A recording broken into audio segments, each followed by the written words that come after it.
নাও বুড়িলেও টিঙৰ পৰা ননমা মানুহ আপুনি দেখিছে? আনৰ মূৰত কঁঠাল ভাঙি খোৱা মানুহ আপুনি দেখিছে?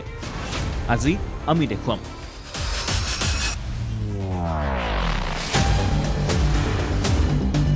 তেওঁৰ নাম মনোজ গগৈ। আটাচুৰ পৰা খেদা খোৱা উপসভাপতি মনোজ গগৈৰ কথাই ক'ব খুজিছোঁ। চৰাইদেউ জিলাৰ মৰাণত জৰুৰী কাৰ্যনিৰ্বাহক বৈঠক পাতি তৎকালীনভাৱে বলবৎ হোৱাকৈ সংগঠনৰ পৰা বহিষ্কাৰ হোৱাৰ পিছতো পদবীৰ মুখ এৰিব পৰা নাই মনোজ গগৈয়ে। সামাজিক মাধ্যমত এতিয়াও আটাচুৰ উপসভাপতি হিচাপে নিজৰ পৰিচয় দি আছে মনোজ গগৈ। সামাজিক মাধ্যমতেই প্ৰশ্নৰো সন্মুখীন হৈছে মনোজ গগৈ। তাৰ মাজতেই NKTVৰ হাতত আটাচু কেন্দ্ৰীয় সমিতিলৈ ভুক্তভোগীয়ে লিখা আন এখন পত্ৰ। পত্ৰৰ প্ৰতিটো শাৰীত সেই একেই অভিযোগ। কেতিয়াবা যদি চাকৰি দিয়াৰ নামত কেতিয়াবা ধাৰলৈ বুলি টকা আনিছে বহুজনৰ, আৰু ধন উভতাই বিচাৰিলেই সংযোগ বিচ্ছিন্ন হয় মোবাইলৰ। তেওঁ আমাৰ দূৰ সম্পৰ্কীয় এজন লোক। 18 চনৰ মাৰ্চ এপ্ৰিল মাহতে তেওঁ আহিছিলে। আহি তেতিয়াই মানে তেওঁ বিশেষ কাৰণত লাগে বুলি মোৰ পৰা তেওঁ 2 লাখ টকা ধাৰলৈ বিচাৰিছিলে, কিন্তু মই কোনোপধ্যেই ইমান টকা মোৰ হাতত নাই, মই দিব নোৱাৰিম সেইবুলি ক'লত তেওঁ আপুনি কিবা এটা হ'লেও 50,000 এটা হ'লেও মোক এই সময়ত দিয়ক আৰু মই সেইটো যিমান পাৰোঁ সোনকালে ঘূৰাই দিম। মই 2 মাহৰ সময় দিছিলোঁ যে ছেপ্টেম্বৰত মই তেওঁলোকক যোগাযোগ কৰিছিলোঁ।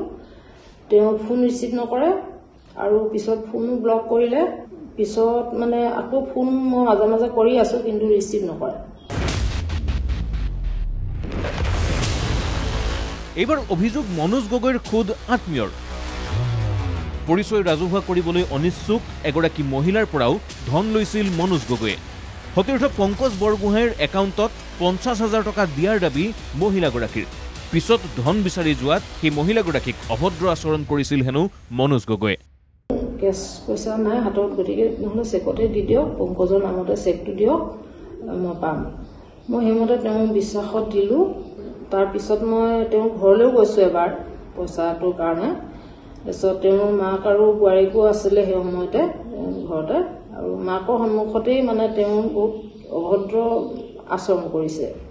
মানে সেইখিনি এটা জাতীয় সংগঠনৰ নেতা এজনৰ তেনেকুৱা ব্যৱহাৰত মই অতি দুখিত।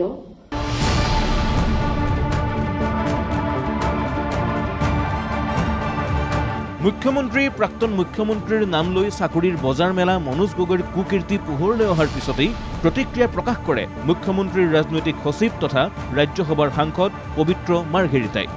মুখ্যমন্ত্ৰীৰ নাম লৈ অনৈতিক কাম কৰা লোকৰ বিৰুদ্ধে শূন্য সহনশীল হৈ ব্যৱস্থা গ্ৰহণ কৰিব হিমন্ত বিশ্ব শৰ্মা চৰকাৰে। কোনোবাই যদি উৎকোচ লৈছে, দুৰ্নীতি কৰিছে, 0 টলাৰেন্স বা শূন্য সহনশীলতাৰে ব্যৱস্থা লোৱা হ'ব। পইণ্ট 1।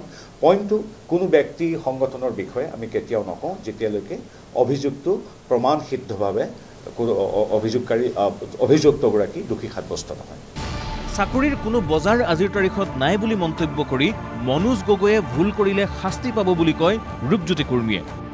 কোনোবাই যদি ইয়াত কাৰোবাৰ নাম লৈ কিবা দুৰ্নীতি কৰিব বিচাৰিছে, এয়া কেতিয়াও ৰক্ষা নাপায়। আৰু এয়াও যদি মনোজ গগৈ নামৰ যদি এনেকুৱা ধৰণৰ কিবা এটা কৰিছে, তেওঁ ৰক্ষা নাপাব। ইমানৰ পিছতো উদক ভেটাৰখীয়া পতাৰ দৰেই বিভিন্ন অভিযোগত অভিযুক্ত এই মনোজ গগৈকে এতিয়াও দায়িত্বত ৰাখিছে আটাচুৰ বসন্ত গগৈ গোটে। চাকৰিৰ বিনিময়ত টকা লোৱাৰ অভিযোগ উঠাত তাৎক্ষণিকভাৱে ব্যৱস্থা গ্ৰহণ কৰি আটাচুৰ কেন্দ্ৰীয় উপসভাপতি পদৰ পৰা মিলন বুঢ়াগোহাঁই গোটে মনোজ গগৈক বহিষ্কাৰ কৰিলেও এই বিষয়ত একেবাৰেই মৌন নিজকে আটাচুৰ সভাপতি বুলি দাবী কৰা বসন্ত গগৈ। কিন্তু কিয়? ইটোৰ পিছত সিটো অভিযোগ উঠাৰ পিছতো কিয় নিশ্চুপ বসন্ত গগৈ? সততে সৰব বিভিন্ন বিষয়ত সংবাদ মাধ্যমৰ আগত প্ৰতিক্ৰিয়া প্ৰকাশ কৰি অহা বসন্ত গগৈ মনোজ গগৈৰ প্ৰসংগত নীৰৱ কিয়?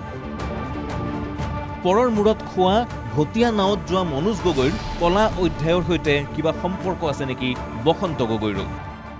মনোজ গগৈ ক্ষেত্ৰত আজি বসন্ত গগৈয়ে এষাৰ মান মতা আমি দেখা নাই। তেওঁ সম্পূৰ্ণভাৱে নিচুপ হৈ আছে। গতিকে আমি ভাবি লৈছোঁ যে বা অসমৰ ৰাইজে অনুধাৱন কৰিছে যে মনোজ গগৈৰ লগতো বসন্ত গগৈ জড়িত আছে নেকি। গতিকে এই ক্ষেত্ৰত বসন্ত গগৈ স্পষ্টীকৰণ দিয়ক।